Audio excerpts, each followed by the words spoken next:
This year for Black History Month, we wanted to do something different. We often highlight the success, but not the struggles. And you've heard from those here at 9 News over the last few weeks about their struggles. Now, 9 News reporter Darius Johnson introduces us to a few movers and shakers in the Black community.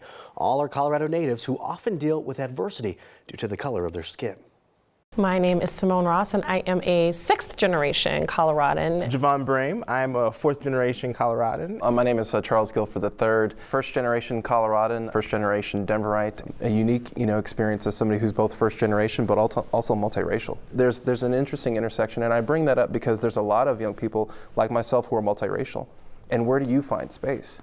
Because on one hand, it's, are you black enough? And on the other hand, are you this enough? What I love about Denver and what's kept me here is it's just such an amazing community. It's filled with so many unique, people and so many different unique experiences and the history. You come here, people are friendly, they're willing to embrace you and involve you in the community and make you feel, like this is home. I think it's the concept of home. I've been here for such a long time that you love your home. I think probably as a professional, I think the thing that I appreciate most about Denver is the tight-knit community and the willingness for people to help you, support you, and to really kind of be sponsors professionally. I've found that to be pretty different, I think, than any other large city. Growing up here, there is a Black community. I was very much so rooted in that Black community, but then there also were challenges. I existed in these two worlds where I would go to these predominantly white institutions or educational institutions during the day, and then I would come back home and play football with all of my teammates at the Pirates. So I was constantly code switching between these various spaces. When I think about that experience and leaving, being entrenched in a HBCU space with Black people of all different experiences and cultures and values from across the country, across the world really, because it's international as well. I experienced Denver as an adult very differently with that experience. And the way I approach my Blackness, in the city is much more confident than I'd say it was before I left. It's funny when I hear people kind of talking about that, because it means that when you are growing up in a place where you're having to code switch, you have tremendous capacity.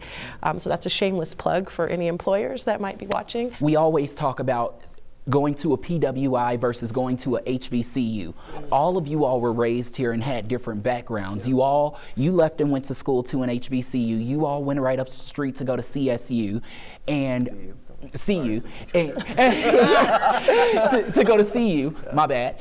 And it's one of those things where those experiences almost shaped you or molded you, whether you stayed here or not. I think all Black students who are growing up in Colorado should have the opportunity to experience a historically Black college, even if they don't go, just experience it, right? Because it's a celebration of Blackness that we don't always get on a consistent basis here. And it shapes who we are as people. To be able to be in a space where you are the majority and see those differences. We're not monolithic, right? There are different experiences of Blackness, and to be able to see that is something that should be celebrated. I neither diminish the experience or have an issue with it, because it's made me in many ways who I am.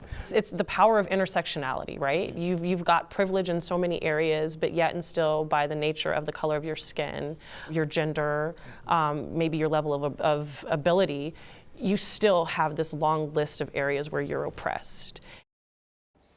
All right, so a few definitions based on that story. PWI, that's a predominantly white institution. Intersectionality, the interconnected nature of social categorizations that can include race, culture, society, all of those things. HBCU, historically Black college and university. I went to one, Morehouse College in Atlanta.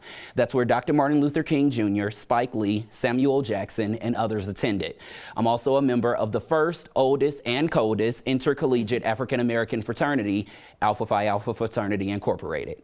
Charles and Javon are my fraternity brothers. Simone is a member of the first intercollegiate African-American sorority, Alpha Kappa Alpha Sorority Incorporated. We're all called First Fam, so they're my family essentially, even though we are all the same color.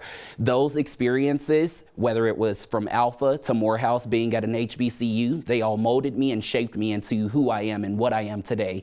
It made me love and appreciate the color of my skin, and it made me ready to fight against any adversities that we continue to face on a daily basis. And I can say that none of this was clear until I went to an HBCU.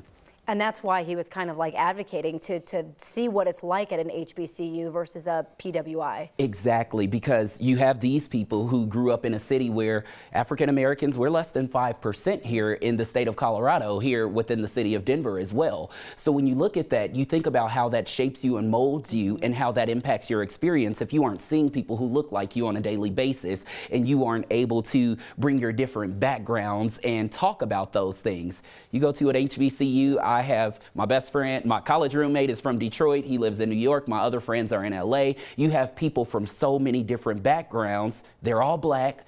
We all grew up differently. Let's talk about our experiences and let's expand. Yeah, well, when you plug back into a community that belongs to you, it charges you to do some incredible things in a different way. One thing I found interesting about their conversation, it sounded a lot like your conversation that you've had with Alex Lewis and with Laura Robinson here within the 9 News community. You guys are in two very different, areas. But the conversation was very similar. We heard terms like code switching. We heard we're not a monolith. We heard that is the power of intersectionality. Yeah, literally. And I think that was what made me light up so much after I finished that interview, to be able to see the commonalities between us as journalists and these professionals. Again, we're all transplants when we come here. Most of us at least are transplants, and we come here to work and we come here to embed ourselves into the community. These people who you just heard from, they're all natives. Their ancestors, their grandparents, their parents are from here possibly.